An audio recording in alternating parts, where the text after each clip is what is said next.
You are listening to the Air Raid Hour with host Judge Mathis, dog, Tilt Money, dog, presented by the fine folks over at the Cover One Sports Network, dogs. Bills Mafia, let's go!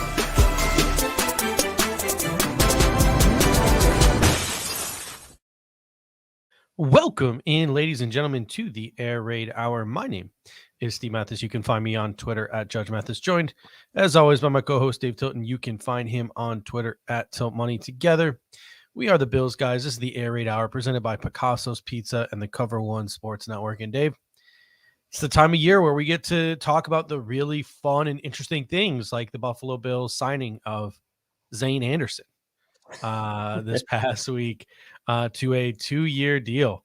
But all kidding aside, our focus today is going to be on the defensive side of the ball. And we were sort of talking before the show started.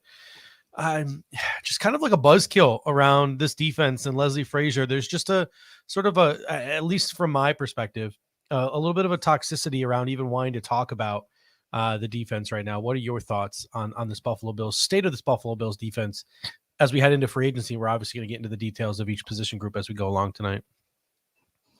Yeah, I think you made a really great point right before the start of the show when we were talking about, like, statistically this defense from a DVOA perspective, and really just a lot of overall metrics you can look at about this defense in totality over the last couple of years has really been solid, right? They've been both a real pass and run defense. They've been one of the top teams in DVOA defense over the past couple of years under Leslie Frazier. But what I think people are, the main discussion point people are having right now is, like, when it comes to these playoff games, 2 years in a row now, this team has kind of collapsed on defense in some of the most important moments of the season, that being the playoffs. And it begs the question of how much do you tinker with this roster on the defensive side of the ball, knowing that over the course of a regular season, they can be a solid unit,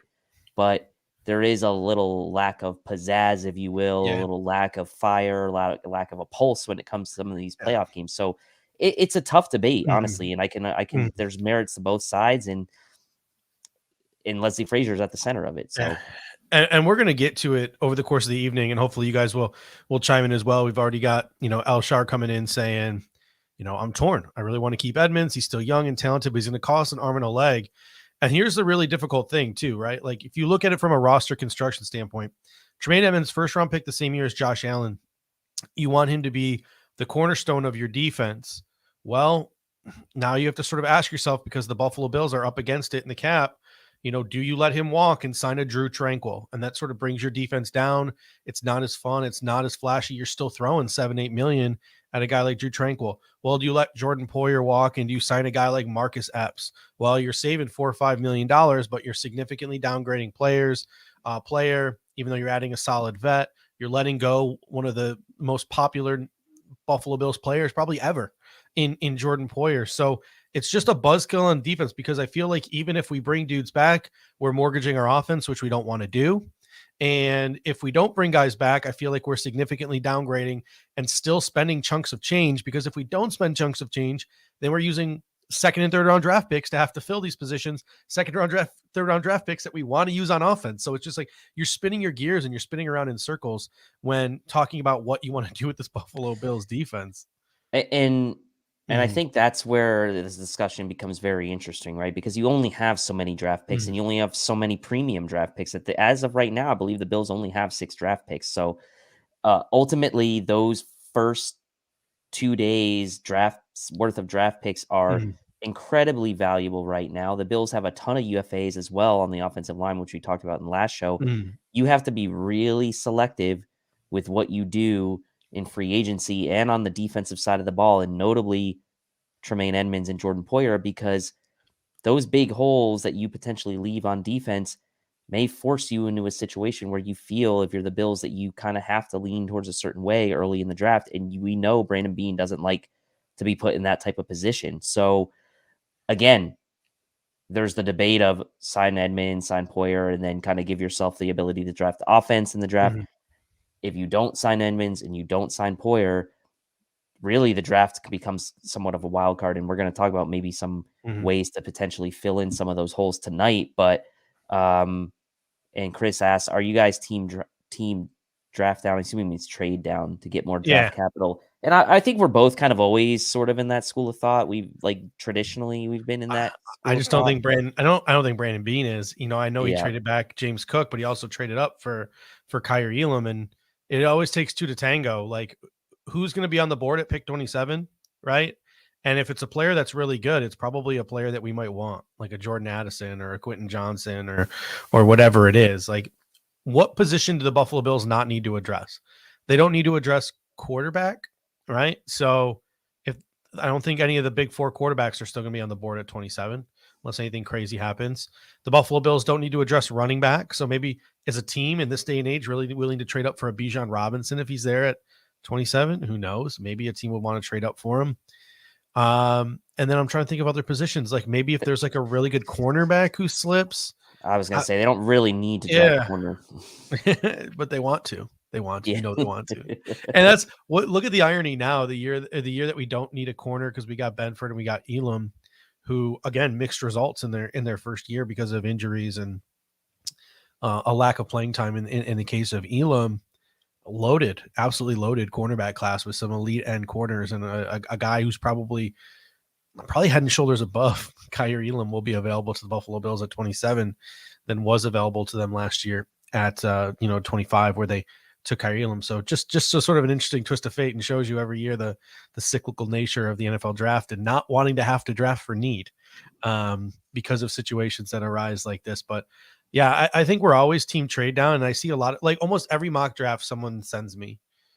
They're like, hey, look at this. What do you think? Every single one of them involves a trade down. I don't think I've ever seen one that involves the Buffalo Bills utilizing the 27th pick. And it's fun because you can add a ton of different day two guys. But again, this is the offseason of me being the most pessimistic, toxic person in the world. Look what Brandon Bean is. Brandon Bean doesn't trade back, like with the exception of James Cook.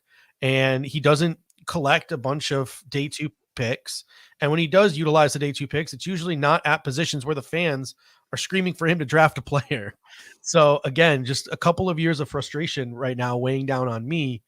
I'm always team trade back because me, I unless it's an elite end talent, and they say that every year, like, oh, there's only 20 first round graded players in reality. The rest are more like, 21 through 48 are pretty much the same player, or 21 through 60 are pretty much the same player or similarly graded player. Like, to me, that to me screams, if you're not picking in the top 15 every year, you should be trying like heck to trade back every single year, unless one of those guys drops out of the top 20 range. But Brandon Bean said Kyer Elam was a first round grade last year. So the Buffalo Bills got what they considered a first round pick. Well, and they traded up and gave away that fourth rounder, right? To move up 2 spots, was it, right? To get him. So they clearly felt a way about him. Obviously tried to kind of, go the other way and trading down a couple times and securing James Cook there in the second round. But again, not as much flexibility this year as far as like trading up. Could you see Brandon Bean try to trade up, lose even more draft picks, come out of this with only 5 picks? That seems maybe unlikely to me as well because of all the holes you have on this roster. And it's funny how a lot of teams, right, coming off of like playoff runs, we're going to see this with the Eagles a lot this offseason. Like they're going to be somewhat gutted, right? And that's a team that went to the Super Bowl and they're going to be somewhat gutted. And like it's hard to sustain success, right? It ultimately comes down to the quarterback. So that aside, the Bills really have to choose what they want to do. And as we're going to go into this show tonight, like they have made a lot of investment on the defensive side of the ball through free agency and the draft in recent years. So free agency preview tonight on defense is going to be probably not as flashy, maybe the unsexiest thing we talk about all offseason as the offensive discussion. So hope you're in for the ride, not trying to sell our show short here, but like we have to have a realistic conversation. Please stay with us. We have to have a realistic conversation about where cash and capital has been allocated to this team. Yeah, looking at some upcoming dates before we get into some of the defensive free agents available. Starting tomorrow, franchise and transition tag window opens. That's relevant for the Buffalo Bills. due to two rather major free agents in Tremaine Edmunds or Jordan Poyer. I doubt we see a tag for Jordan Poyer out of respect for, him being a veteran. I also highly doubt Tremaine Edmunds gets a tag because of the $20 million price tag that goes along with it, but we'll have that discussion in a moment. But that opens tomorrow. I was watching NFL Network today. Mike Girardi and Jim Trotter were both like, listen, that window opens tomorrow, but don't expect anything until that window closes in March. Like, you're not going to see like right away, snap of the finger, people tagging guys. They're going to try to negotiate contracts first, but that window does open tomorrow. The 28th, the NFL scouting combine opens, but a lot of they're getting a lot of guys in there early this year, and they don't really start the televised stuff until early March, March 2nd or 3rd, something like that. I can't remember off the top of my head. And then 3 weeks from today, NFL free agency gets underway. So this week we got our defensive preview. Next week we got our scouting combine preview. 2 weeks from now we got our scouting combine recap, and then literally 3 weeks from now we're actually doing our free agency tampering window open show. So a lot of things packed in to this month here on the Air Raid Hour and Cover One in general, because the salary cap palooza is Wednesday night with Greg Tomset and co. So make sure you set your reminders for that one. Jesus comes in and he says, I know you guys are talking defense today, though I believe the Bills should focus more on offense this offseason, particularly O-line. Eagles had 70 sacks this season and couldn't lay a finger on Mahomes. Love your show, guys. Part of that's the field, though. Part of that's the field. I think part of that, I was about to say, part of that was there was a really bad turf, which I think played a role in the defenses on both sides not being so great. But hey, that's the situation that was. But I agree. I think the Buffalo Bills' major focus this year should be on fixing the offensive line in front of Josh Allen. I think if you fix the offensive line in front of Josh Allen, you add a skill position player here or there, you fill some gaps on defense. Maybe your defense takes a hit, but if you can adequately protect Josh Allen, and I think the most important part on top of adequately protecting Josh Allen, and Ken Dorsey can step up his game as a play caller, and he can add different layers, and he can start utilizing guys more like Dawson Knox and James Cook and Khalil Shakir. This offense should score 35 points a game. Like it really should. So maybe our defense doesn't have to be top 5 DVOA every single season. Maybe it can just be, 10 to 15, and that's okay if our offense can consistently stay where it was earlier last season. And that's going to be the key, is building up an offensive line so we can consistently stay really, really good and score a lot of points on offense. Yeah, and ultimately, look, we had said going into the 2022 season that we thought one of the Bills' biggest advantages over other teams, and probably why they were one of the Super Bowl favorites or Vegas' Super Bowl favorite, is that they had that really promising and excellent defense to go along with what was, still a very, very good offense and coming off a really good season offensively, and then adding Von Miller. So you can see why a team that already had a really good defense statistically in DVOA, adding Von Miller with the offense they had, like that should have been a big advantage for the Bills. But like to your point, at the end of the day, this becomes a scale, right? Like you have to try to balance the offense with the defense, and maybe it's time for the scale to maybe shift a little bit heavier to the offensive side of the ball, and realizing that it might not necessarily need to be that defense has to be super elite at the cost of potentially assets not going to your offense, because it hasn't gotten you to where you wanted to be the last 3 seasons. So not saying like drastic overhaul, but I am saying that what you've tried to attempt the last couple of years hasn't gotten you where you needed to go. So small tweaks here and there, maybe reallocation to some resources to the offense is maybe where we see this go. Yeah, Richard Greenman comes in and says, trade Tre'Davious White, sign Edmunds. If you were to trade Tre'Davious White, it would be a dead cap. Before June 1st, it would be a dead cap hit of $16,604,000, and you would save exactly negative $381,000. So it's literally an impossibility to trade Trey White before June 1st. If you wanted to trade him after June 1st, which would be too late to sign Tremaine Edmunds, it would be a $6 million cap hit this year. And a $10 million cap hit next season. So Tre'Davious White is not going anywhere. Just like Stephon Diggs and a couple people having panic attacks over Stephon Diggs. Stephon Diggs isn't going anywhere either. It's contractually impossible for the Buffalo Bills to get off of those contracts and to stay competitive. I do like this comment from Charles G, and we're going to get into it over the course of the show, We need impact players on rookie deals. Almost all of our good players are getting paid. I agree. This is not going to, it feels like the last couple of years, Brandon Beane's like, well, I'm drafting for what we're going to need 2 years from now. Oh, I'm drafting for what we're going to need 3 years from now. Buffalo Bills don't have that luxury anymore. They really don't. And, they've tried to project a couple of guys out and those projections squandered, and they could have drafted guys who could have had more immediate impacts for them. And maybe they would have gotten over that Super Bowl hump if they had drafted like a Creed Humphrey over a Boogie Basham, et cetera. So that plan backfired a couple of years ago, and you could see it with how bad our day 2 picks have been. And that certainly cannot be our game plan this week or this season. What are your thoughts on the way we need to utilize our draft capital this year? I mean, I think you're totally right. You look at the last couple seasons, you got, Boogie Basham as a day 2 pick, Spencer Brown as a day 2 pick. Last year, a bit more promising, obviously, with James Cook, but then Terrell Bernard as a day 2 pick, it raises a lot of eyebrows and still does. Yeah. And I don't think you can convince me otherwise that it was a bad pick, right? Like it was a bad selection. Yeah. So you look at the last 2 drafts, and really James Cook is the only one that's given you meaningful, positive impact consistently, and that was for half a season last year in his rookie season. I'm not saying Boogie Basham hasn't made a play or two here or there, but like you were like all about going back-to-back DN because Boogie Basham fell into your lap at pick 82 or whatever the hell pick it was, and it just it hasn't panned out. Like it just hasn't yet.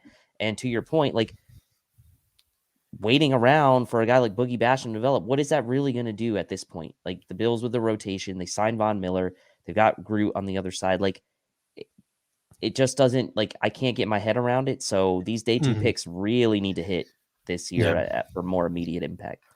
All right, before we get into defensive free agents that the Buffalo Bills could pursue, this show is sponsored by Picasso's Pizza, 4 great locations in Williamsville, West Seneca, Lancaster, and Blaisdell.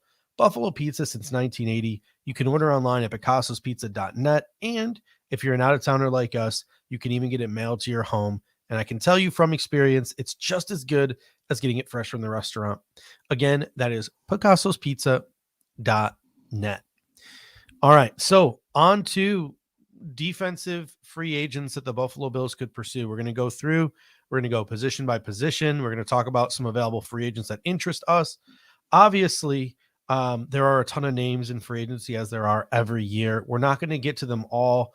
Our homework was to sort of figure out who we thought best fit the Buffalo Bills. So those of you in the comment section, if there's somebody that you like, hit us up in the comment section for each position group as we go through. Tell us, who they are and why you like them, and we'll get to some of those as well. And obviously, as the weeks progress, so will this list. Guys are going to start getting waived. Guys are going to start getting cut. You see Derek Carr is in New York in the Meadowlands visiting with the Jets right now because he was recently waived. As some defensive players get cut, if we feel like they are fits for the Buffalo Bills, we'll obviously have some discussions around those guys as well. So this list is only going to keep on growing of options that the Buffalo Bills have. But first, we got a super chat coming in from Buffalo Fan 64. Thank you, and thank Jesus Previous for the super chat as well. I didn't thank you for that, and I wanted to thank you. $20 is awfully gracious of you, so we really appreciate that. He says Edmunds is a must resign. No other linebacker in free agency comes close of what Edmunds can bring to your team. His size and athleticism is just unheard of, and I think that's a really good way to sort of start our conversation about free agent linebackers on defense, because I literally have in my notes Tremaine Edmunds probably would have put up better numbers if he was drafted by a different football team. He is an absolute athletic freak. His athleticism is absolutely unheard of. And Leslie Frazier sort of takes advantage of that and puts him in a position, and he asks a lot of his linebackers, Matt Milano and Tremaine Edmunds. Edmunds specifically. I mean, the guy just roams the middle of the football field, and sometimes they just leave him there by himself, and they utilize his length and all of that stuff to their advantage.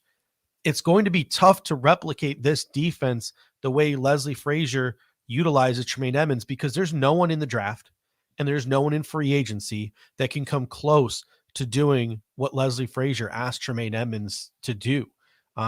So on top of that, what free agent would want to come up in here and sign up for all of that responsibility. I think that there could be free agents who turn the Buffalo Bills down because they're like, I saw all the things you asked Tremaine to do, and you were stretching him so thin that he was getting yelled at by the fan base, and he wasn't maybe putting up, all pro numbers because of all the different things you asked to do. Why the hell would I sign up to come do all your dirty work? I think that could be a negative against a free agent wanting to come here too. What are your thoughts on Edmunds and just trying to replace the athletic freak that he is, and the fact that maybe he is a little underrated, especially in the minds of some Bills fans who like to who might be happy that he's on his way out.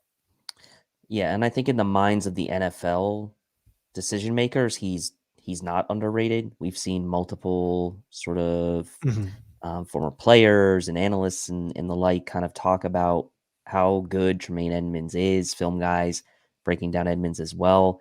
But he has been somewhat underappreciated or unappreciated over the course of his time with the Bills. And I'm not saying that he hasn't been appreciated by many, because a lot of people do appreciate him, but he isn't like the, he isn't the fan favorite, if you will, or the kind of, guy that, tugs at your heartstrings like a Poyer is, right? To a lot of people, like in a lot of people's mind, Jordan Poyer can do no wrong and like he has to be back, blah, blah, blah.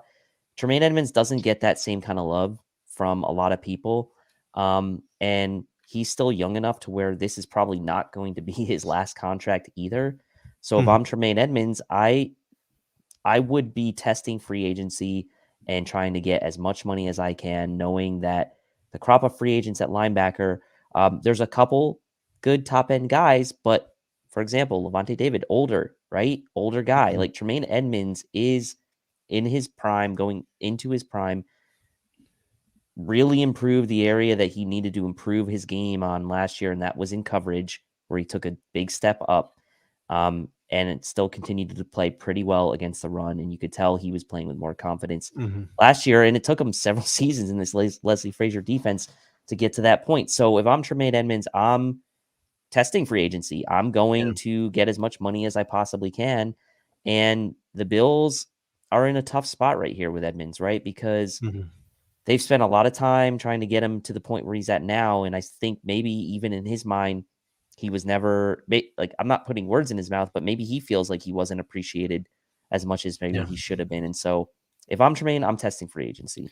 Yeah. And Al Shar comes in and says, watch Edmunds sign with another AFC East team, become a superstar. I look at the salary cap space that New England Patriots have, and I know that they've been trying to fill the shoes of Dante Hightower for some time now, really since 2019, because he opted out of COVID in 2020, and it's clear he wasn't the same player in 2021. A guy like Bill Belichick is going to see Tremaine Edmunds sitting on the free agent, wire there, and he's going to, I think he could make a Stephon Gilmore type of move and go steal someone from the AFC East, someone he sees, twice a year and knows, 2 years ago, 3 times a year, and knows exactly how good of a football player that he is. So to me, if Tremaine Edmunds hits the free agent markets, he's gone.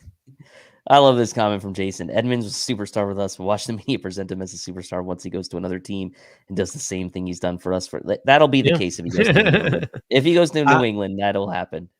So I think that I think that if he's utilized differently, I think he gets more sacks. I think he makes flashier plays. I just really think that Leslie Frazier puts him in this position where he's moving him and putting him in conflict so much that it's really just a tough ask of anyone. And the fact that he's even been a good linebacker, an above average linebacker with all the things that Leslie Frazier tasks him with doing, I think is absolutely incredible. So you literally put him in a defensive scheme where they let him play a little bit looser and they take some responsibilities off of his plate. The dude can, maybe focus a little bit more on his athleticism and just absolutely prosper. So you mentioned earlier at his young age too, like he's playing for not just this contract, but he's playing for the next one. He signs a 5-year deal or a 4-year deal. He's 29, 30 years old. At the end of it, he can get another deal on top of that at the end of that deal. So he can really double dip in free agency, which is not something a lot of guys in his position can do. So to him, he's going to want to look up for, he's want to go to places where he can look like an all pro. And I just don't think with all the things they ask him to do in Buffalo, he can look like an all pro. Matt Milano can look like an all pro because he gets to do all the fun stuff. It's Tremaine Edmunds who's tasked with doing all the dirty work. So to me, if I were Tremaine Edmunds, I'd want out personally. Buffalo fan 64 comes in the super chat. I always appreciate it. He says Edmunds is 25 years old too. He was drafted when he was 19. That's insane. I don't understand why people don't appreciate him. He's done so much for our defense. If I'm the Buffalo Bills, my number one thing this offseason is to get Tremaine Edmunds re-signed, just because I don't envision how this defense works without him. Like this is my number one priority. This, and then go focus on offensive line. Would this be your number one priority, or do you have something else prioritized over re-signing Tremaine Edmunds? No, this is number one for me. You take a look at all of the UFAs for the Bills, Jordan Poyer included, the age, the improvement we saw last year, just the knock-on effect of potentially losing a guy like that in his prime to another team, and still possibly not even bringing Jordan Poyer back in the same breath, and like losing both of those guys in one free agency period, and then kind of being left wondering, like, where do we go from here? It can have a domino effect, I think, on how the rest of this offseason and really into the season goes. And I'm not trying to like say Tremaine Edmunds is the end all be all of whether the Bills win a Super Bowl. That's not what I'm trying to say. But I am trying to say that it can create a bit of a snowball for the rest of the offseason and kind of dictate what you might do if you're Brandon Beane, and like put you into some tough positions in the draft, the rest of free agency. Like, it's just one of those things. Like, the Bills need a feel-good moment to kick off this offseason after how the season ended. And I'm not saying that to be an overreaction and just do something rash, but signing Tremaine Edmunds is solid and is important and would be meaningful to the success of this team in 2023. So for me, it would be the number one priority. Yeah, and a ton of great comments in here too. Jason M says Edmunds is the number one priority, but you also need to look at it like, you know what? If we can't re-sign him reasonably, let's just lean to the offense and transition that money there and let the defense deal. My problem since the beginning of the offseason is I don't trust Leslie Frazier to be able to deal, because we've seen sort of the defensive struggles when guys like Edmunds are out of the lineup. Now, again, don't have an off season to prepare without him, etc. But still, but then some other great comments. Pratt comes in and says, you never let a generational attributes walk if they are not a bust, and he's only 25 years old. And then Claude Please with a great comment. This isn't a great linebacker draft, and it's not like great linebacker free agency. So looking at the options, if Tremaine Edmunds leaves, there is Terrell Bernard, who, again, probably not a scheme fit as a middle linebacker. We essentially drafted a special teamer and break glass in case of a Matt Milano injury emergency. So Terrell Bernard was drafted for, unless something drastically changes this offseason. There's really no round one, like, consensus. Like, there's no Devin Lloyd in this year's draft, like a fringe round one middle linebacker. I know Nakobe Dean dropped because of an issue with his knee, but he was also up there. Looking at it, like, I don't even see guys who are really talked about the same way, like the Chad Mumas of the world were talked about. There's Drew Sanders, there's Trenton Simpson, there's Jack Campbell, there's Noah Sewell, and there's Deion Henley. Like, those are five dudes that I like looked at when I looked over the draft class that I thought to myself, like, maybe those guys could come in and start right away as rookies, but they would probably struggle a little bit and there would be a learning curve. So if Tremaine Edmunds walks, we're almost in a sign one, draft one situation. And now we're talking about using monetary capital and using draft capital on a linebacker when we want to focus those things on offense. Well, and then, talking about the show tonight, right? You got AJ Klein, UFA, Tyler Matakevich, UFA, Tyrell Dodson, RFA. So, I mean, whatever happens with Tyrell Dodson, the Bills might end up letting him walk. You're left with Matt Milano, Terrell Bernard, Balon Spector as the only three linebackers technically on the roster, depending on what happens with Tyrell Dodson. So, do the Bills, if they lose Tremaine Edmunds, just decide to bring AJ Klein back as just a cheap, option? Do they then make a more of a concerted effort to bring a guy like Terrell Dodson back as, just a stopgap, or as at least give them some flexibility heading into the draft? It's not a great situation if you look at the rest of the linebacker room, and Tremaine Edmunds isn't part of that group. The Bills go from probably having one of, if not the best duo of linebackers in the league, to Matt Milano becoming a guy paired with who the hell knows with, right? And it's just not a good situation. So and you're right about the draft, right? Like I'm in agreement with the comments as well, that it's not a great situation. So all of these things have to be factors into what the Bills decide with Tremaine Edmunds, and it could force their hand in, I think, hopefully a good way in bringing him back. Let's talk now about some of the free agents that are out there. So say in this situation, Tremaine Edmunds leaves in free agency. He goes and he gets a deal elsewhere, and the Buffalo Bills have to reset. You mentioned, unless they bring Tyrell Dodson back, who is a RFA, AJ Klein, Tyler Matakevich are also free agents. So that leaves us with just Matt Milano, Terrell Bernard, and Baylon Spector. So the Buffalo Bills are going to have to sign a veteran to man the inside linebacker position, because it's unlikely Bernard or Dodson would do that, or Spector would do that. And they're probably going to have to draft another guy to develop, because really a middle linebacker that you sign would be a fail-safe. And again, you don't know if they're going to even live up anywhere near, what we got out of Tremaine Edmunds. So looking over the list of free agents, there's obviously the big fish, Levante David, getting up there in years. But he is an accomplished linebacker in the National Football League.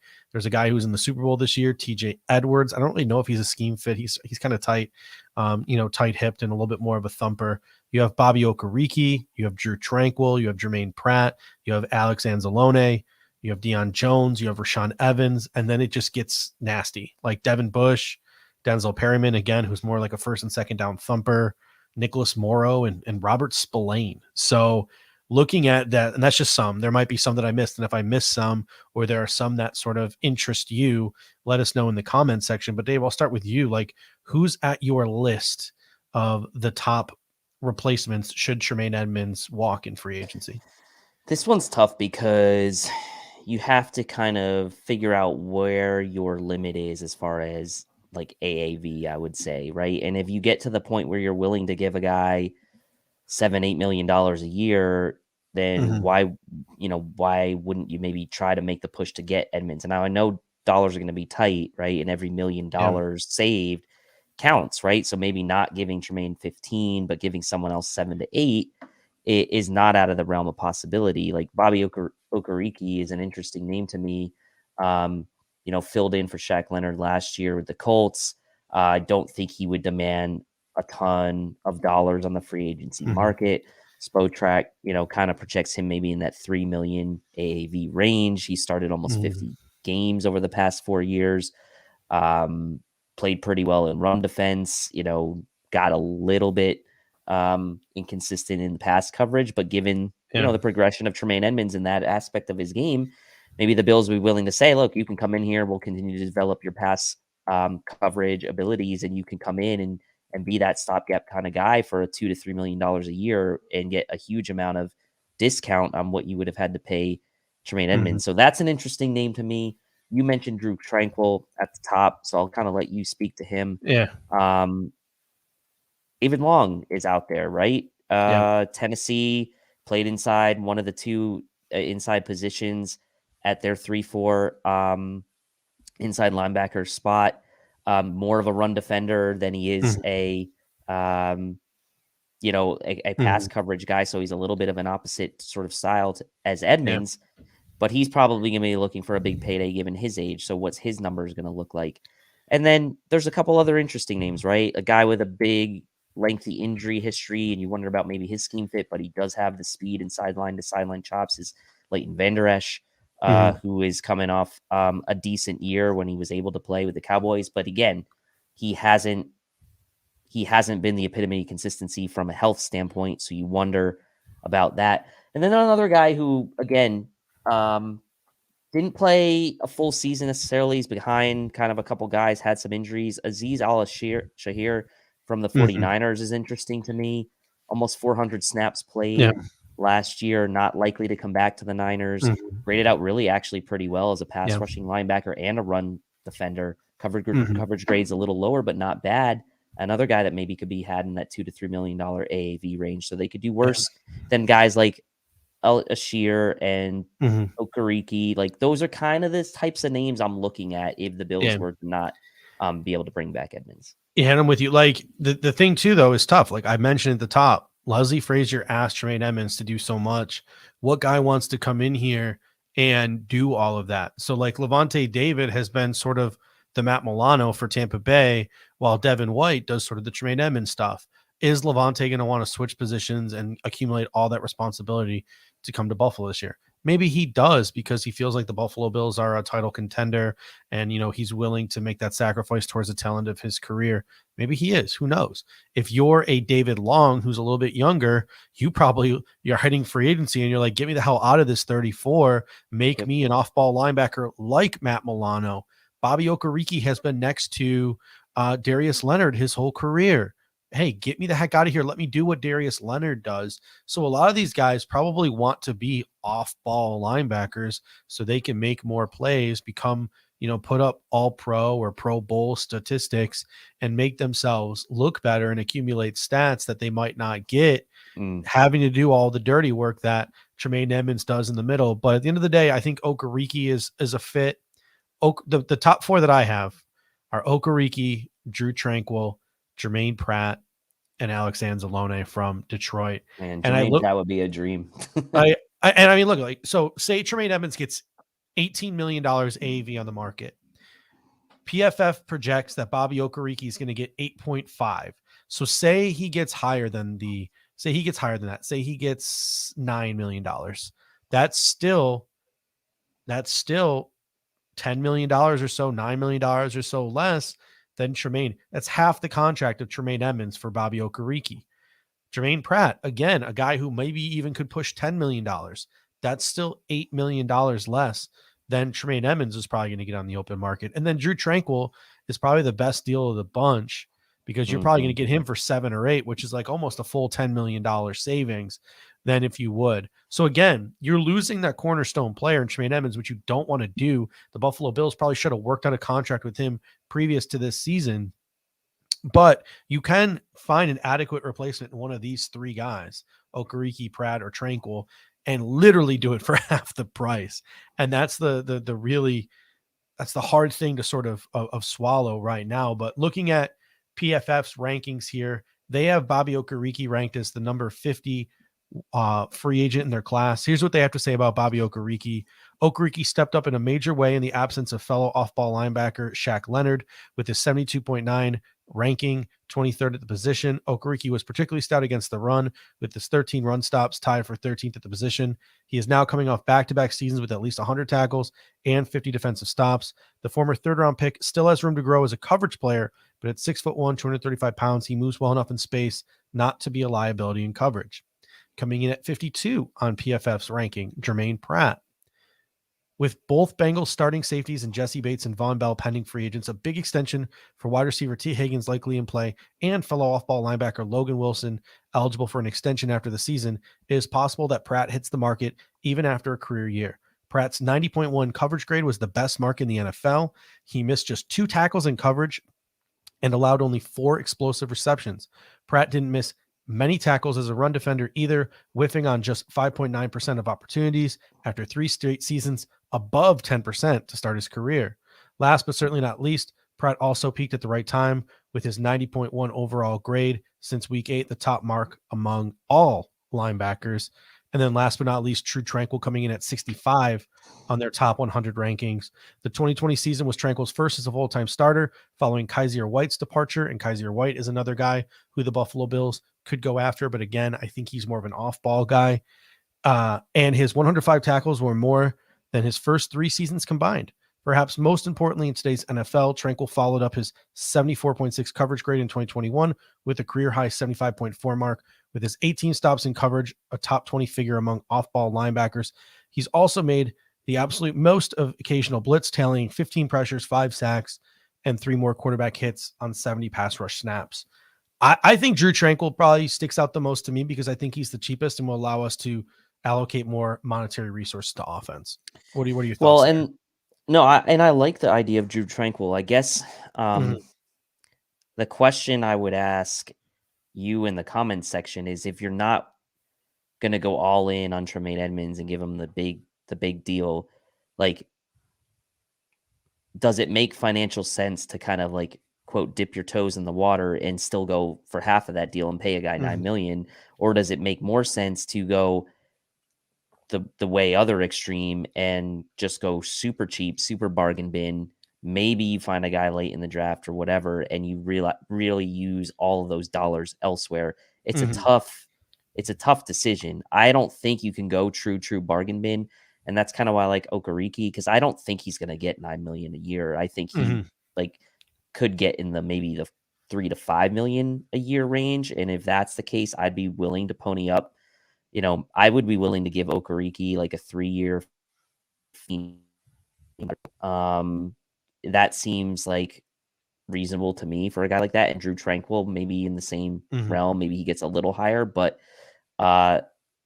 it's a tough kind of philosophical debate as to like knowing that you can't, let's say knowing you're not going to get Edmunds back. Do you still allocate kind of a lot of dollars to that position, or do you go the other way? It's tough. It's tough because linebacker is so important to the Bills defense. So if you don't, like, say you don't allocate a ton of money, you're signing what, like Denzel Perryman to $2-3 million. He's more of a first and second down guy. Then you're like working in Terrell Bernard, or you're drafting a guy in a 4th round and hopes that guy like hits. Not good. Like it's not great, especially for a defense where that position is so important. So I almost feel like you're stuck having to pony up almost $10 million for one of those 3 guys in Okereke, I'll take Jermaine Pratt for $10 million. Or Pratt. Like, and then even, who knows, maybe even Levante David, then you can draft a guy next year. Right. So to me, I don't think you can truly go bargain bin. Alex Singleton's also out there. He's a guy the Buffalo Bills brought in last year when he was cut from Philly for a visit. He ended up in Denver, had a solid season, but again, that's more of like a outside off ball, like, and they're both off ball. So that's bad terminology on my part, but I just don't know if Alex Singleton is a Mike the way in which Tremaine Edmunds is a Mike. Same with Kaiser White. Like it's more Matt Milano type of role. I don't know if they have the size to take on some of the blocks and things like that, like Tremaine Edmunds does. All right, on to safety now. And the Buffalo Bills are rather thin at safety. If you look at their depth chart, they have Micah Hyde coming back off of a neck injury. He's in line to start at free safety again next season. Then their depth is Zane Anderson, maybe Christian Benford if he moves to safety, maybe DeMar Hamlin if he comes back this season, and Jared Maiden. Jordan Poyer is a UFA, Dean Marlowe is a UFA, Jaquan Johnson is a UFA, and Cam Lewis, if you again want to consider him a safety, is an RFA. Let's start with Jordan Poyer. He good is gone, right? I mean, you would think so, right? At this point, I think there would have to be something that changes significantly right now between now and the start of free agency for Jordan Poyer to be back. Like the franchise tag has been swirled around. That's $14+ million, I believe, for safety. This guy has given everything to the organization, and do the Bills have it within themselves to say, like, look, Mike is coming back for one more ride. Do we slap the tag on him to have him come back for one more ride? And like, may look like disrespect. But at the end of the day, $14 million, that doesn't sound too disrespectful to me. But again, he's probably looking for a 2 to 3 year type of situation. And look, I think if the Bills were willing to give him a 2 to 3 year deal in that sort of $10 million range a year, I think that would have happened already. Yeah. So I think Von Miller signing put a kibosh to that. Yeah. And I think it would have happened already, right? The Bills could have had this done before the start of the season. And the fact that it didn't kind of leads me to believe that it seems like the end of an era here for Jordan Poyer. Yeah, it's unfortunate. Like I think what's going to end up happening is the Buffalo Bills are going to let him test free agency. I think Jordan Poyer is probably going to look for as much guaranteed money as possible. He's probably going to look for $10, $11, $12 million AAV. A lot of places are projecting him at around 8.5, 9 with all of his injuries and his age. So it'll be interesting. Like if he goes out into the market and no good teams are offering him 10 million AAV and a ton of guarantees, maybe he comes back to Buffalo for $8 million, average. Who knows? I doubt it. I really do think if he hits the market, he will find a place that is rather competitive, that is willing to pay him closer to what he wants than maybe the Buffalo Bills are. I think the Buffalo Bills probably have an offer on the table, or have had an offer on the table for quite some time now. I know that the Bills understand his value and want him back, and they've probably told him, exactly how much they value him and what the contract is. So they're probably going to tell him, like, here's our deal. Go test the market. If you don't like what you got, you can come back and you can sign this, anytime. So to me, Jordan Poyer is as good as gone, because I think he's going to hit that market. And then when he hits that market, I think he's out. And Pops Mafia comes in and says his wife's going to cry all over Twitter if they tag him. I wouldn't be surprised. Like, these guys are human beings. I wouldn't be surprised if his wife talks him out of coming back to Buffalo and then talks him into going, somewhere else. Maybe the Miami Dolphins, who are closer to home, etc. Like, again, these people are human beings. It's not just, always what's going on the football field that influences their decision in signing with certain teams. So to me, I think Jordan Poyer is as good as gone, unfortunately. And that leaves us with a huge hole. And over the course of the last couple of weeks, I've been talking about a number of different draft prospects. In the first round, you have the likes of Brian Branch, if he slips. You have Antonio Johnson. You have the likes of Chris Smith. You have the likes of JL Skinner. You have the likes of Jamie Robinson. You have Kayvon Merriweather. There's a ton of them I'm forgetting. There's a lot of Brown. Sidney Brown. There's a ton of like day two guys. There's a couple of fringe round, or there's a round one guy in Branch, a fringe round one guy in Johnson, a bunch of day two guys. I like Kayvon Merriweather as a late, round steal type of guy. So there are some guys who I think could come in and could play right away. But again, you're utilizing draft capital. And whenever I utilize that draft capital, the number one comment I get, like on my mock drafts or my mock off seasons or whatever it is that I'm doing on social media, the number one comment I get is, "Oh, the Bills will be fine. They're just going to move Christian Benford to safety. We're undervaluing Christian Benford. He's just going to slide right in there. Not a problem." No problem. Are too many people banking on a Christian Benford transition? I think there's a difference between banking on a transition and banking on a transition to being a bona fide starter. I mean, like, he played D2. He was great at Nova. Don't get me wrong. He obviously won the competition to get meaningful snaps to start the season. He's got the size, and he probably does have more of the body type to play safety than he does corner. But that's still asking a lot of a guy. And look, the Bills have had these kind of things pop up here and there over the course of the last few training camps. Guys like Nick McLeod, and we're like, oh, is he going to play safety or is he going to play corner? But like, they really haven't moved guys around as much as maybe the fans expect them to, or as much as they've been rumored to. And Bills Are Electric says, keep Christian Benford at CB. He's good at that. And I think it depends on what ends up happening with Dane Jackson. We're going to talk about corner in a bit, but like, I think if Dane Jackson's back in the mix, that transition actually could happen for Benford, but he still has to prove that he can do it, and do it at a level enough to where the Bills feel comfortable starting him at one of those safety positions. And that's a lot to ask of this guy, I feel like. And it's almost unfair to Benford. I'm not aware of him playing any safety in college. He played down corner. 100% projection, yep. But we like project that because of his body type and his ability to track ball the ball hawking, and stuff.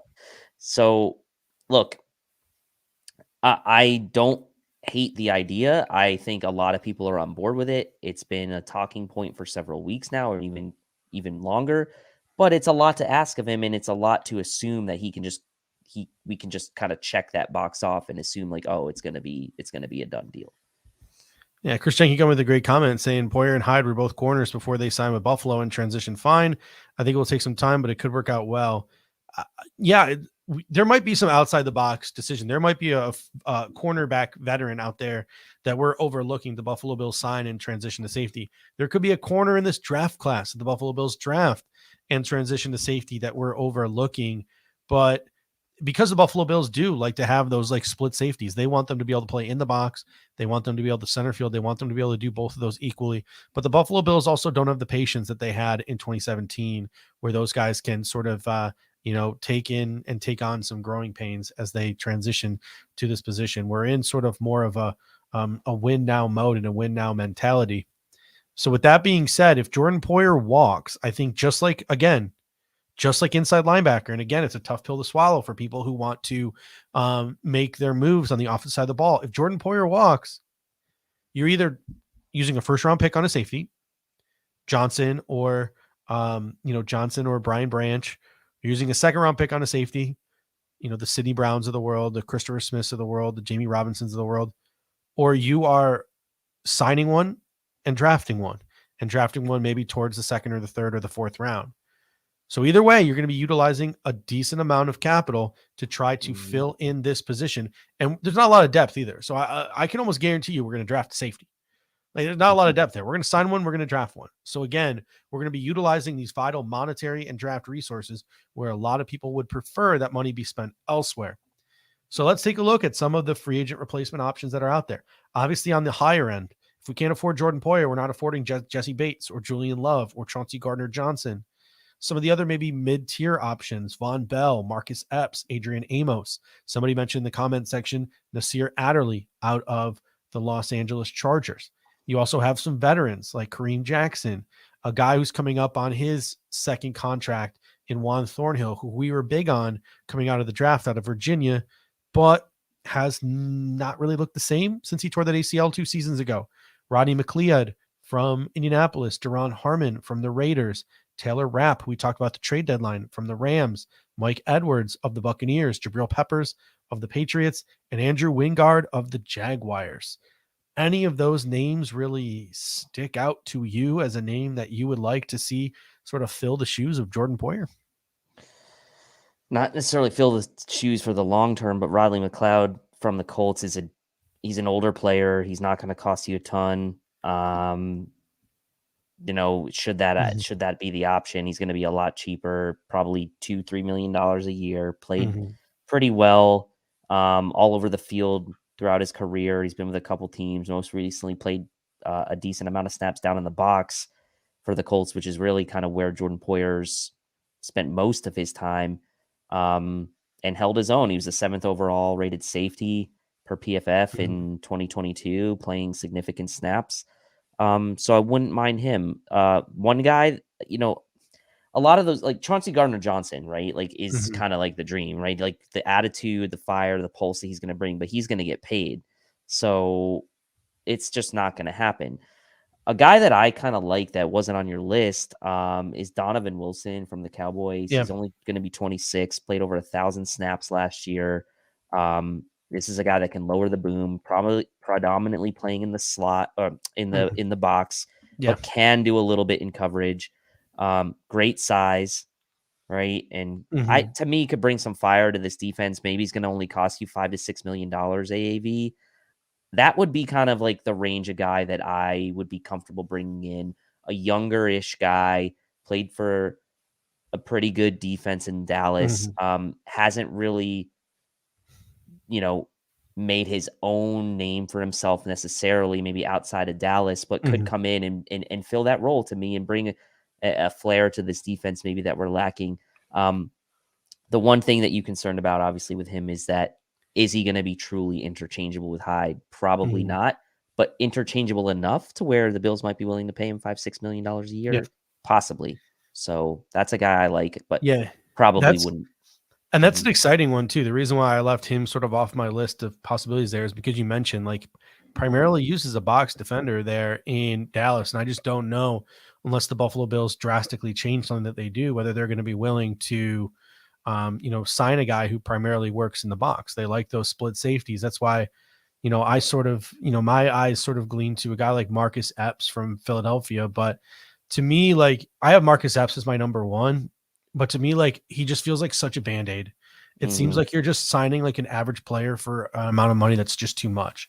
Because like if you have to give, Marcus Epps like $6 million or whatever it is, let me pull up the PFF here. Like if you have to give Marcus Epps, what's he slated to get? If you have to give him $6.75 million a year, right? Like if you have to give him that kind of contract, even if it's not 6.75, $5-6 million a year to come in and just be like sort of an average safety, like that's like taking an L to me. Like I'd rather sign McLeod for a year and just like deal with it. Yeah, I'd rather sign Rodney McLeod for a year. But Marcus Epps, good line of scrimmage. He struggled covering the deep third of the field. He's good run defense. He had 77 tackles this year. It was noted.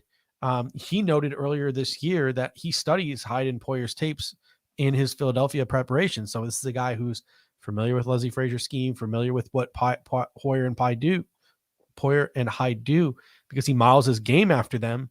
So again, a lot of, connecting the dots, it makes a lot of sense. But at the same time, like he's just so mid. Like I would rather, again, you mentioned Rodney McLeod over 1,000 snaps, solid coverage grades from PFF. He usually works the deep middle, or he has throughout the most of his career, but he was also in the box for 500 plus That's why I snaps like this year. I like him. You know, and he played ahead of some high draft picks for Gus Bradley, a veteran defensive coordinator. You have Daron Harmon with the Las Vegas Raiders, who had another solid season, even though he's getting a little long in the tooth. And then my favorite free agent, I'd like to sign this guy and then draft a guy in the 3rd round. My favorite, and will be my favorite throughout this entire process, is Kareem Jackson of the Denver Broncos. True split safety. He's a guy who can drop into the, center field. He's a guy who can play the line of scrimmage. He can still lay the boom. He's getting up there in age, I know, but he was still a highly productive player. He played the most snaps out of any free agent safety on the market. Kareem Jackson is an every down Love safety. Kareem Jackson. Yep. Like I said, he's like 35 years old, but one year deal, 3-4 million, right? You draft Jamie Robinson in the 3rd round to succeed him next year. You have your succession plan in place. So you signed a guy and then you draft a guy. So to me, my number one is Kareem Jackson. And this is the interesting thing about potentially adding a veteran like a McLeod or a Kareem Jackson is that Micah Hyde's only here for 1 more year as well under contract. So the Bills do have question marks one way or another beyond 2023 again at this position. And we talked about this at the beginning of 2022 as well.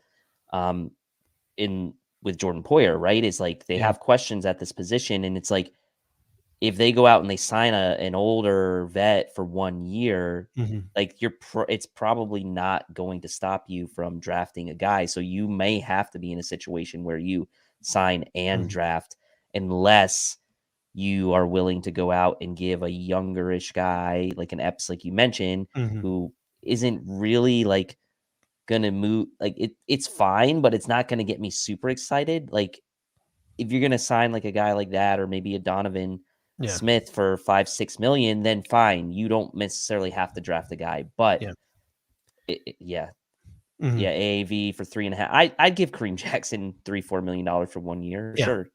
And Stephen Burns comes in and says they have to draft a safety, don't they? I would think. They would. I would and think. they sniffed around so many safeties last year. Like, we're not into that season yet, but once we get into that season after the combine, where we start to get the pre-draft visits, I'm guessing you're going to see Brian Branch on that list.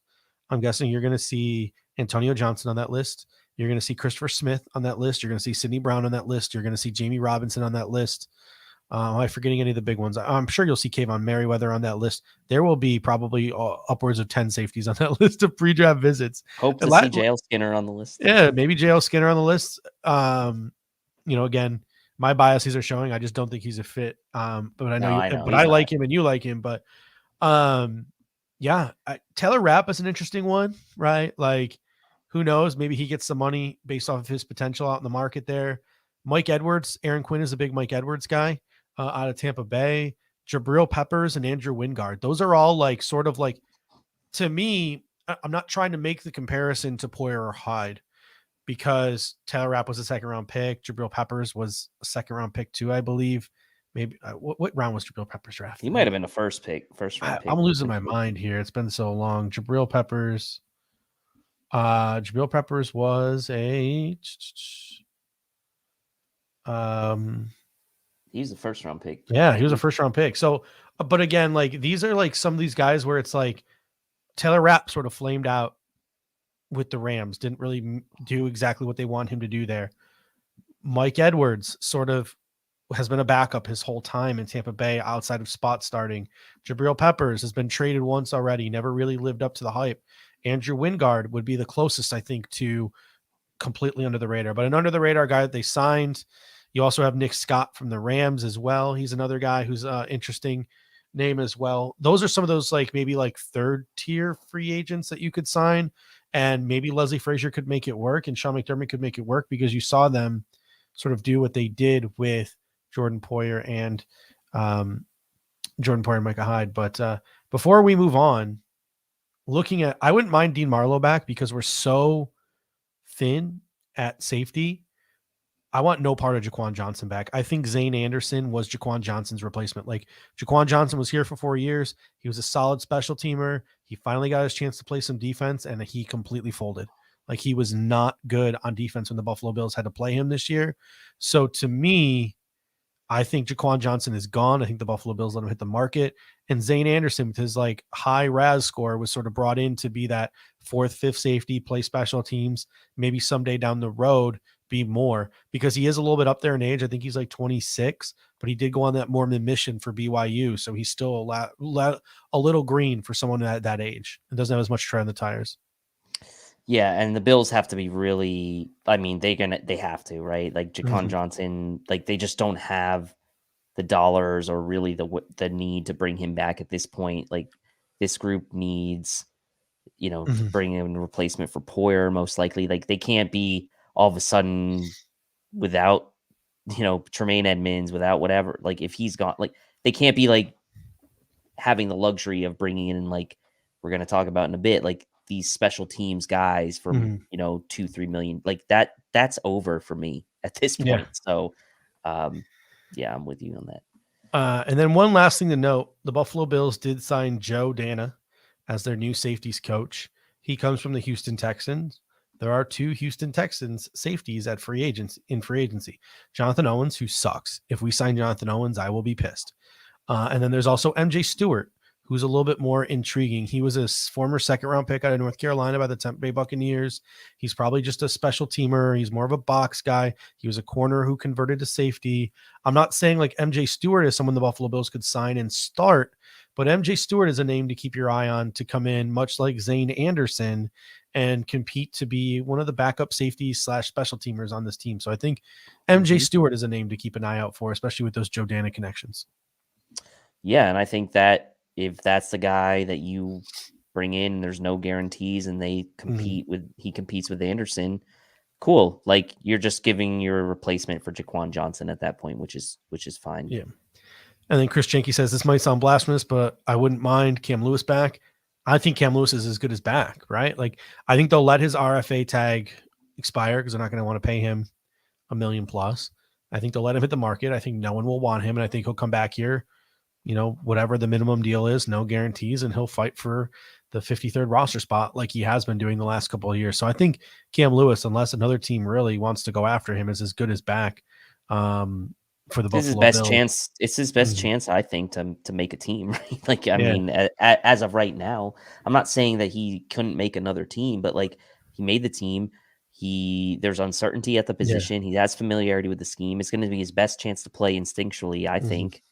In camp. So I would agree with you on that. Pops Mafia says, would you rather have Owens or Ingram? I think he's talking about Jonathan Owens and Jamarcus Ingram. Jamarcus Ingram's a corner, so they play different positions.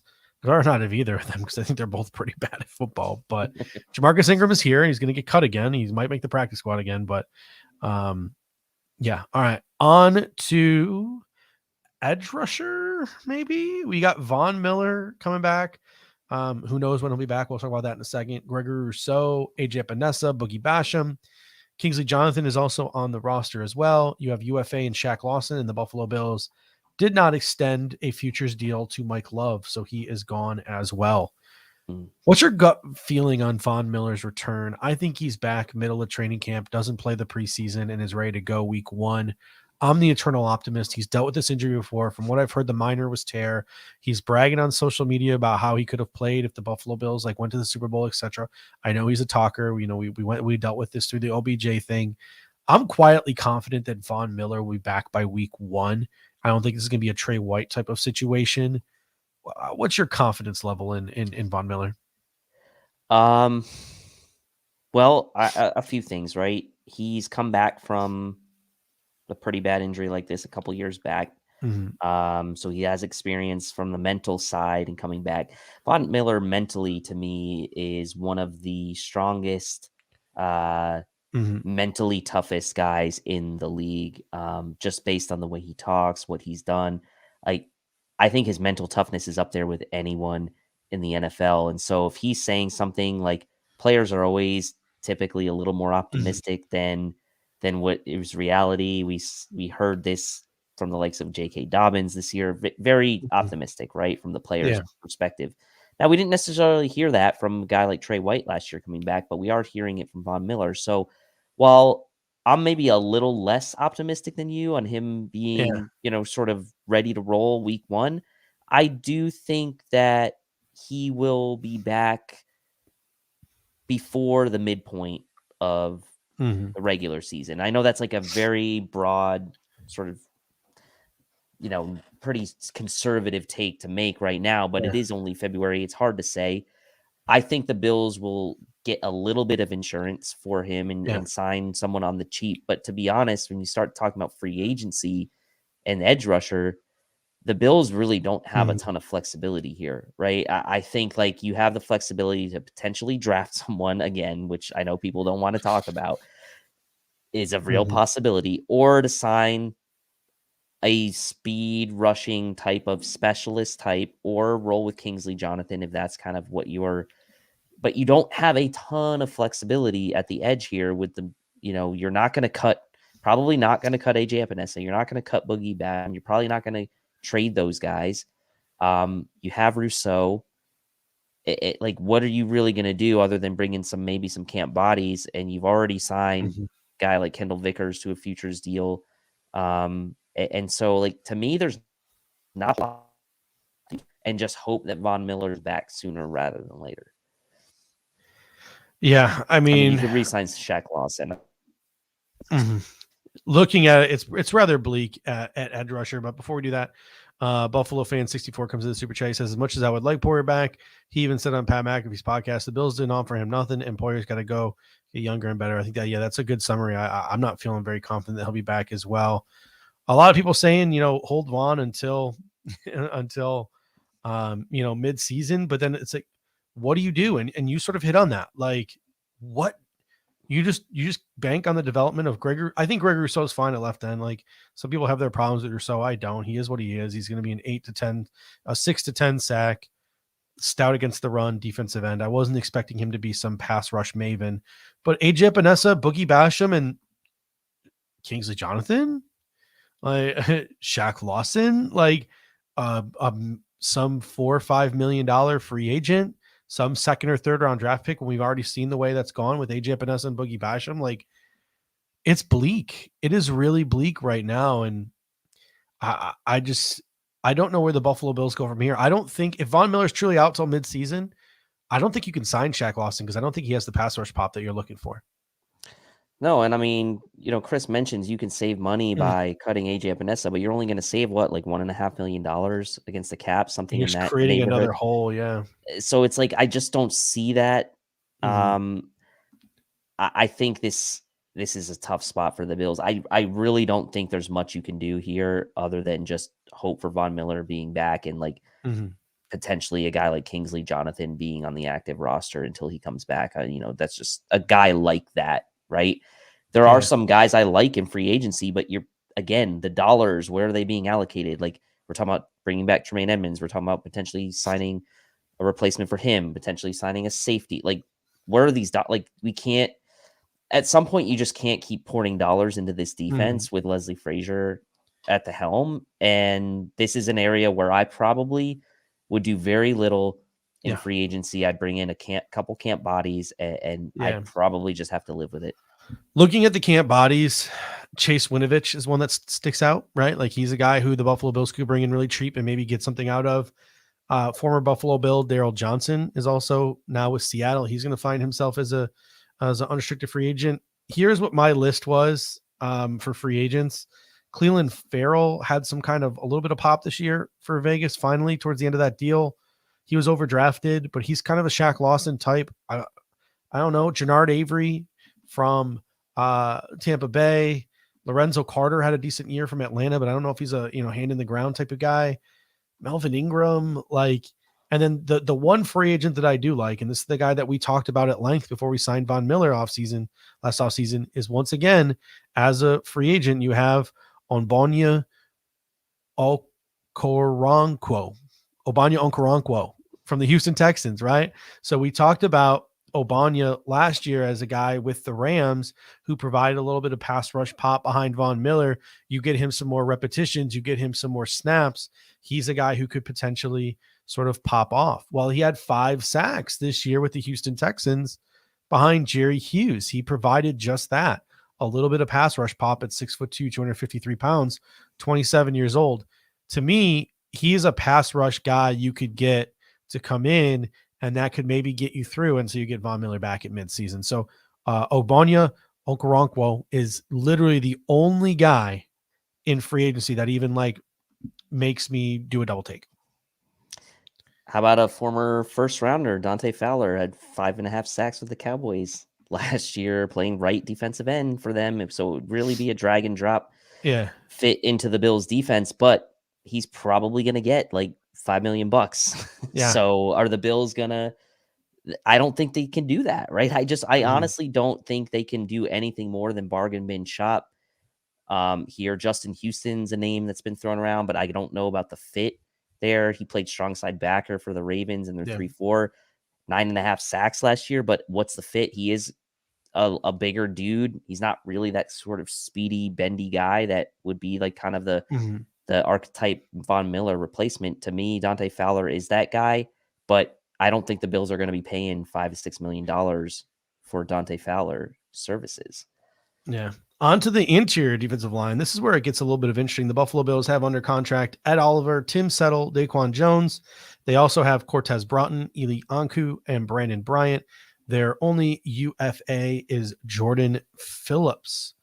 What are your thoughts here? I mean, this was a group that got injured this year. At times, Tim Settle was hurt. At times, Ed Oliver was hurt. At times, Jordan Phillips was hurt. And at times, Daquan Jones was hurt. But when they were all healthy early on in the season and Von Miller was healthy, very, very good unit who was able to get pressure with just the defensive line without having to rush a fifth guy. So if you're the Bills, what do you do here? Do you just hope injuries dampen Jordan Phillips' market and you run it back?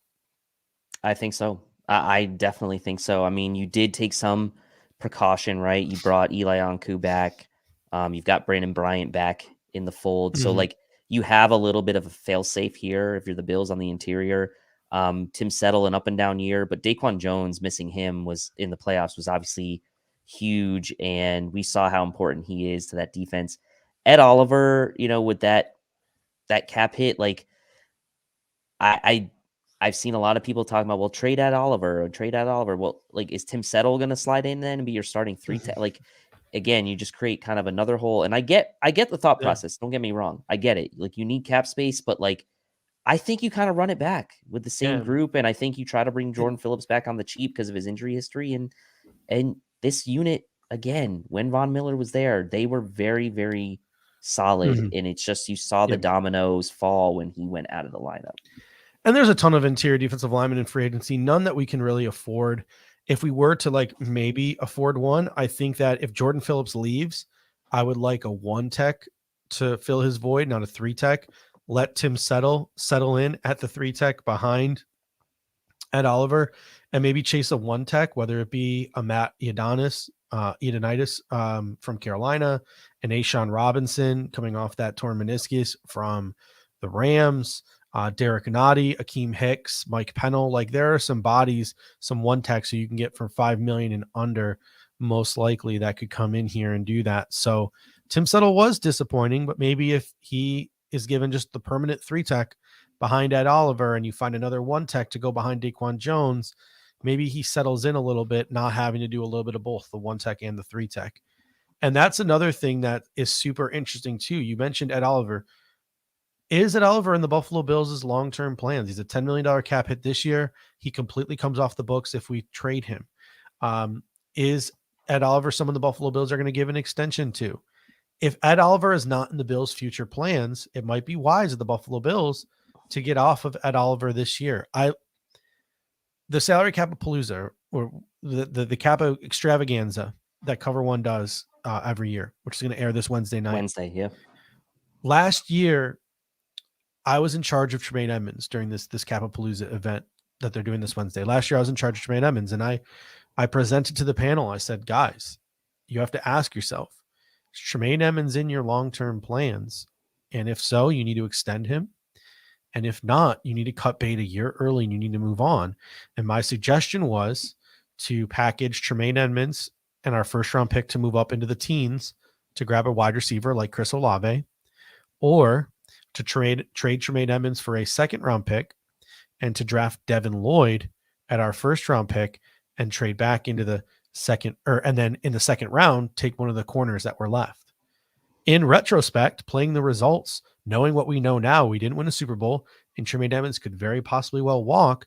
The Buffalo Bills would have been wise to have traded Tremaine Edmunds last year on draft day to either move up in the draft for one of those receivers like Olave or to draft a guy like Devin Lloyd, who had a really good year in Jacksonville, right? So the same thing applies here to Ed Oliver. Now, I wouldn't go trading Ed Oliver tomorrow. I would wait until draft day, right?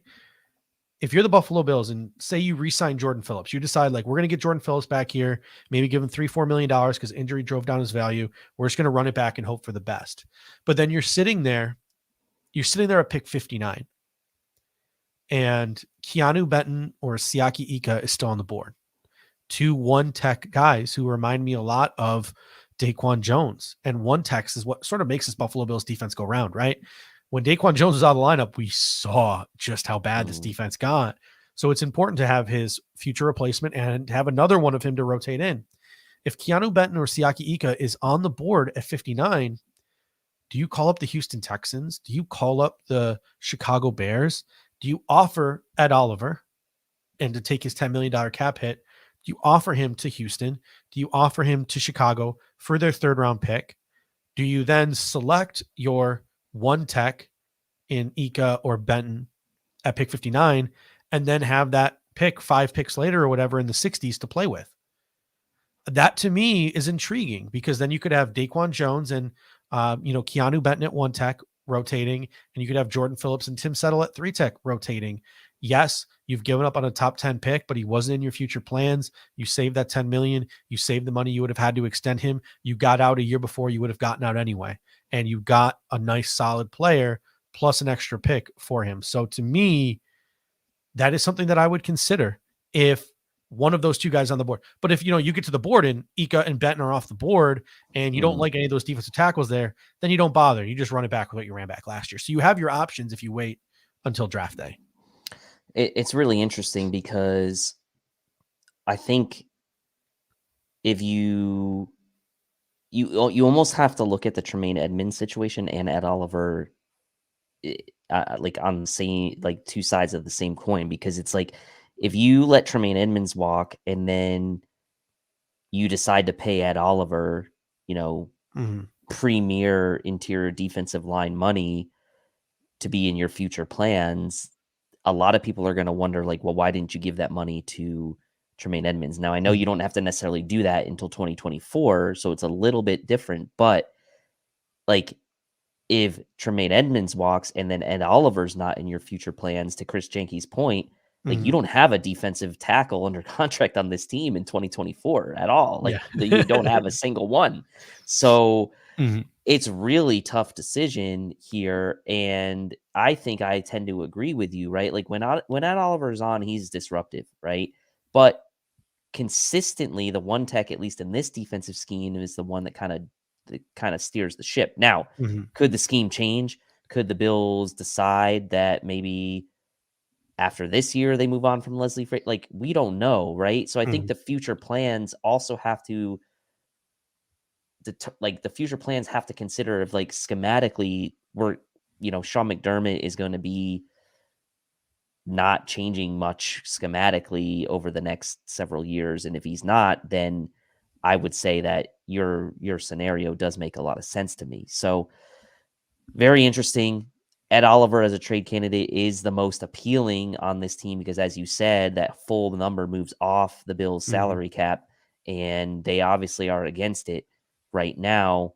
But you do create another hole. However, with Daquan Jones back, maybe Jordan Phillips back, and Tim Settle rotating at the 3, that is maybe an area where you can mask that loss a bit easier than you could in some other positions like middle linebacker, for example. Somebody asked in here, I know this is a sort of a draft question, but Chris Jenke asked, what do you guys think of Jervon Dexter out of Florida? He reminds me an awful lot of Jordan Phillips, where he's got great size, he's got great length, he's super athletic for how big he is. He flashes dominance at times, because Chris says he seems like, he's that ball of clay. But at the same time, much like Jordan Phillips, plays like really high, so guys tend to get underneath him and push him back a little bit. inconsistent technique. These are some of the things that are negatives on his scouting report. His motor is questioned at times as well. So it's very boomer bust with a guy like Jervin Dexter, and you got to be really confident in who the person is and whether they're willing to work on it. And two, you have to be confident in your coaches to be able to coach those leverage issues and those technique issues out of his game. But he is a physically imposing guy. Some other people have mentioned Maisie Smith. Some other people have mentioned Zach Pickens. My two dudes in this draft in terms of IDL are Keanu Benton and Siaki Ika. Those are my guys. Those are going to be my guys throughout the process, but there are some other quality day 2 prospects as well, like those guys. So it's all a question, like what's your flavor? What do you think the Bills are going to do compared to what you want to do, et cetera. So it'll be interesting. All right. Next on to cornerback. The Buffalo Bills have Trey White, Kyrie Elam, Christian Benford coming back, along with Jamarcus Ingram and Kyler McMichael. Dane Jackson is an RFA. Cam Lewis is an RFA if you still want to consider him a corner. I'm team just bring Dane Jackson back, sign whoever this year's version of Xavier Rhodes is in August for training camp, sign a couple of UDFAs and call it a day. I don't want feed Kyrie Elam, feed Christian Benford. That's where I'm at right now. What about you?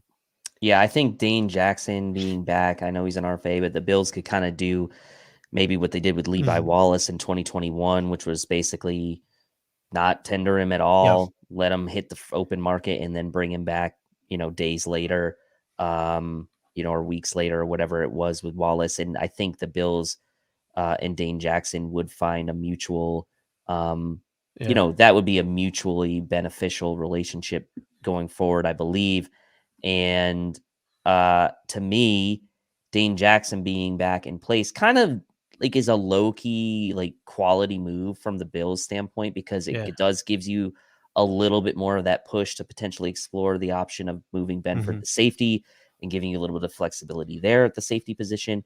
Also kind of rounds out your unit. Trey White's further removed from injury. You've got the first round pick in Elam, who really could have played even more than he did last year, but didn't. And you still have, Benford there potentially as well. So to me, this is the 1 year probably out of the last 3 to 4 that we've talked about corner, where it's like, if Dane Jackson back, you don't have to do much. Like you said, wait till August, wait till July, bring in a camp body. I don't even necessarily think you have to draft a guy this year if you don't want to. You drafted 2 last year. So this to me seems like a pretty open shut case. Bring back Dane Jackson and kind of, just wait till camp to see what else you need. Yeah. Jim Wickens comes in and says, tender him in a second round and hope somebody bites. I just don't think anyone's going to bite. I don't think the Buffalo Bills are going to want to pay that second round tender. I thought Levi Wallace was going to get a second round tender a couple of years ago, and the Buffalo Bills risked him to the free agent market. And I was shocked that they did that. And then sure enough, he came back, limping his way back a couple of days later and signed a rather small deal. And I think the same thing is going to happen with Dane Jackson. So you have Dane Jackson for at least another year, most likely. And Roy Collins, cheap depth piece with good experience. The only reason I wouldn't want Dane Jackson back is if it would tempt the Buffalo Bills not to play Kyrie Elam and Christian Benford. That is the only reason why I wouldn't want them back. But Walter S. comes in and he says, unpopular opinion, but I wouldn't mind a rebuild on defense letting Edmunds, Poyer, and Oliver go via free agency and trade. And for the coaching staff, that can be on the hot seat if it makes sense to buy time for them. Here's the thing. If we do this, Edmunds, Poyer, Oliver, all gone. We're already tied up against the cap, right? Like we're probably going to be able to free up $25-30 million when all is said and done. Who are we replacing these guys with? If we're replacing them with draft picks, that's your first, second, and third round draft pick. All right? on defense again. If you want day one plug and play starters, you're probably going to have to take Brian Branch or Antonio Johnson at safety, or Christopher Smith in the second round, or Jamie Robinson third round maybe. If you want a plug and play starting inside linebacker, you're probably going to have to take Jack Campbell in the second round. If you want to plug and play interior defensive lineman, you're probably going to take Keanu Benton or Siaki Ika you probably have to trade up for them or take them late in the second. So like a lot of these, that's another thing too, right? At these positions, unless Brian Branch drops, there's no like consensus linebacker that makes sense at pick 27. There's no safety again, unless Brian Branch drops. That makes sense at 27. And there's no interior defensive lineman that makes sense at 27. Now there's a ton of guys who could go after the Bills pick before the Bills pick again at 59 at both linebacker, safety, and defensive tackle that make a ton of sense. But you got to find a trade partner who's willing to trade back with you. Right. So now we get into sort of the draft talk that we're getting into and talking about those things. So to me, I want to focus the draft on offense and offensive line. So I'm team, go get Drew Tranquil. I'm team, go get Kareem Jackson. I'm team, just keep it Oliver for one more year, unless you can make that draft day trade that I mentioned and just call it a freaking day. But Brian Branch would be pretty tempting at pick 27 if he was there. And I'm starting to see that more and more now. He's good. He's really good. And he could be a starting safety in our secondary for a long, long time. Yeah, I mean, I'm open to it. I really am. I think that it would be an exciting pick. When's the what was last first round safety pick? Was it Dante Whitner? Dante Hittner. Yeah, yeah. That was out of left field. Now Brian Branch would be nice, though. I will say. Yeah, that would be the draft nicely falling into your lap. Yes, yes, it would. Last but not least, punter. I'm not discussing it. Just re-sign Sam. Don't be stupid. Re-sign Sam Martin. Call it a day. Didn't even consider anything else. No more punter drama. No more punter drama. I don't want any of it. No punter drama this offseason. Just re-sign Sam Martin. Call it a day. All right, ladies and gentlemen, that will do it for us tonight. Again, defense, not the big thrill ride that a lot of Bills fans want to talk about this offseason. But like I said, we'll be back next week previewing the scouting combine. Then we'll be recapping the scouting combine, and then free agency will be here. So a big 3 weeks for us here at the Air Raid Hour here at Cover One. Do not forget that on Wednesday, you have the Cover One Capapalooza, the salary cap extravaganza, where Greg Tomsett and a number of different Cover One contributors are going to walk you through and see how much money the Buffalo Bills truly could possibly free up to play with this offseason. So, ladies and gentlemen, thank you so much. Again, this show would be absolutely nothing without you guys in the comment section, keeping us honest and providing your insight. And Dave, any final thoughts before we get out of here? Look, it's interesting, right? Because free agency on defensive side of the ball, like, to me, the best moves you can make are kind of bringing back the guys you already had. However, there is the other side of the conversation is like that defense has only gotten you so far when it comes to the postseason. So in any case, you need guys to fill a roster. And I know a lot of people want to invest now more on the offensive side of the ball, especially when it comes to draft capital. So you're going to have to, you're going to have to fill some holes with some cheap bargain bin type guys on defense. All right. And that'll just about do it, ladies and gentlemen. We here at the Air Raid Hour are all about filling holes. So until next time, go Bills. Go Bills.